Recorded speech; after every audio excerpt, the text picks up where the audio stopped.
ഒരുപക്ഷെ നമുക്ക് എല്ലാവർക്കും ഓർമ്മയുണ്ടാകും, തെളിവെടുപ്പിൻ്റെ ഭാഗമായിട്ട് ദിലീപിനെയും കൊണ്ട് ഈ അബാദ് പ്ലാസ ഹോട്ടലിൽ പോകുമ്പോൾ അന്ന് അവിടെ നിറയെ മാധ്യമങ്ങളുണ്ടായിരുന്നു. ദൃശ്യമാധ്യമങ്ങളടക്കം അവരെല്ലാം അവിടെ ഉണ്ടായിരുന്നു. ദിലീപ് അവിടെ എത്തുന്ന സമയത്ത് നമുക്കറിയാം, അവിടുത്തെ മുറി തുറന്നു കിടക്കുകയാണ്. മുറിക്കുള്ളിൽ പോലീസ് ഉദ്യോഗസ്ഥരടക്കമുള്ള ആൾക്കാർ അവിടെയുണ്ട്. ആ സമയത്ത് റിപ്പോർട്ട് ചെയ്തുകൊണ്ടിരുന്ന, എൻ്റെ ഓർമ്മ ശരിയാണെങ്കിൽ മാതൃഭൂമിയുടെ റിപ്പോർട്ടറോടാണ് ആ സമയത്ത് ദിലീപ് പറയുന്നത്, ചേട്ടാ അറിയാവുന്ന കാര്യമൊക്കെ പറഞ്ഞാൽ പോരെ എന്നൊക്കെ പറഞ്ഞിട്ട് പോകുന്നത്. അത് പിന്നീട് വലിയ വാർത്തയായതും ആ വീഡിയോ വ്യാപകമായിട്ട് പ്രചരിച്ചതും ഒക്കെ തന്നെ നമ്മൾ കണ്ടതാണ്. അപ്പോൾ നമുക്കതിൽ നിന്ന് മനസ്സിലാക്കാൻ കഴിയുന്ന ഏറ്റവും പ്രധാനപ്പെട്ട കാര്യം, ഈ അബാദ് പ്ലാസ ഹോട്ടലിൽ തെളിവെടുപ്പിൻ്റെ ഭാഗമായിട്ട് ദിലീപിനെ കൊണ്ടുവരുന്ന സമയത്ത് ആ മുറി തുറന്നു കിടക്കുകയായിരുന്നു.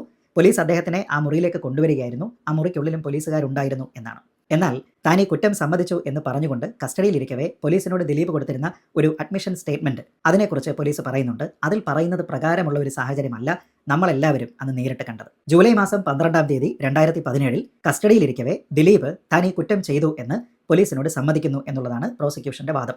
അതിൻ പ്രകാരം അദ്ദേഹമാണ് പറയുന്നത്, അബാദ് പ്ലാസയിൽ താൻ പൾസർ സുനിയുമായി ഗൂഢാലോചന നടത്തിയിരുന്ന മുറി താൻ കാണിച്ചു തരാം.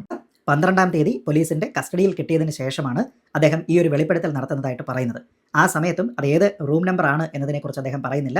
മറിച്ച് ജൂലൈ മാസം 12-ാം തീയതി അദ്ദേഹം പറയുകയാണ്, താൻ അബാദ് പ്ലാസയിലുള്ള ഗൂഢാലോചന നടന്നിരിക്കുന്ന മുറി കാണിച്ചു കൊടുക്കാമെന്ന്. പക്ഷേ ഇവിടെയുള്ള ഒരു പ്രധാനപ്പെട്ട പ്രശ്നം, അതിൻ്റെ തൊട്ട് തലേ ദിവസം ജൂലൈ മാസം 11-ാം തീയതി പോലീസ് കൊടുത്തിരുന്ന ഒരു റിമാൻഡ് റിപ്പോർട്ടുണ്ട്.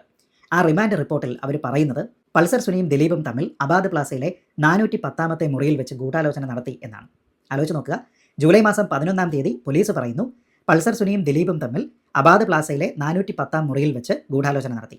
എന്നാൽ കസ്റ്റഡിയിൽ കിട്ടിയതിന് ശേഷം 12-ാം തീയതി ദിലീപ് പോലീസിനോട് പറയുന്നു, അബാദ് പ്ലാസയിൽ ഗൂഢാലോചന നടന്നിരുന്ന മുറി ഏതാണ് എന്ന് ഞാൻ കാണിച്ചു തരാം എന്ന്.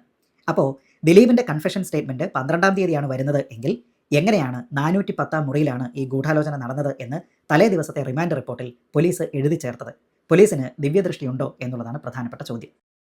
കോടതി ഇതിന് കാരണമായിട്ട് പറയുന്നത്, ദിലീപിൻ്റെ ഈ സോക്കോൾഡ് അഡ്മിഷൻ, അദ്ദേഹത്തിൻ്റെ കുറ്റസമ്മതം ഉണ്ടാകുന്നതിന് മുമ്പ് തന്നെ അന്വേഷണ ഉദ്യോഗസ്ഥന് വളരെ കൃത്യമായിട്ട് ഈ റൂം നമ്പറിനെ കുറിച്ചിട്ടുള്ള വിവരമുണ്ടായിരുന്നു എന്ന് തന്നെയാണ്. അതല്ല എങ്കിൽ തലേ ദിവസത്തെ റിമാൻഡ് റിപ്പോർട്ടിൽ ഈ റൂം നമ്പർ 410 എന്ന് എഴുതി ചേർക്കുമായിരുന്നില്ല.